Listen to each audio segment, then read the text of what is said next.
Hey guys, welcome to this iOS 18 guide, and here I will detail how to hide and require Face ID iOS 18. So if you have an application you want to hide and then require Face ID when you want to open it, then this guide is going to walk you through how to do this step by step. So if I don't know this, you found this often informative, please don't forget to like and subscribe.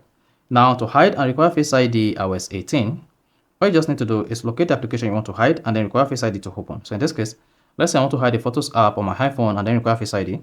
Go ahead and press and hold the Photos app. Once you press and hold the Photos app, you should see a field that says require Face ID, then go ahead and click on that. Once you click on require Face ID, you should see this application can only require Face ID as you cannot hide this application from your iPhone. Then locate the application you can hide, so you can use maybe the Netflix application, the WhatsApp application, or social media application. So just go ahead, press and hold the application like this, and then you should see require Face ID and click on that. Then you should spot that says hide and require Face ID. So this is our setting feature. Go ahead and click on that and then confirm your Face ID. Once you confirm your Face ID, choose spot that says hide the selected application. So just go ahead and click on hide app.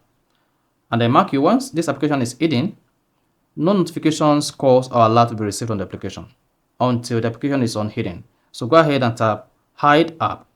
Then the application will be removed from the app screen or app menu on your iPhone iOS 18.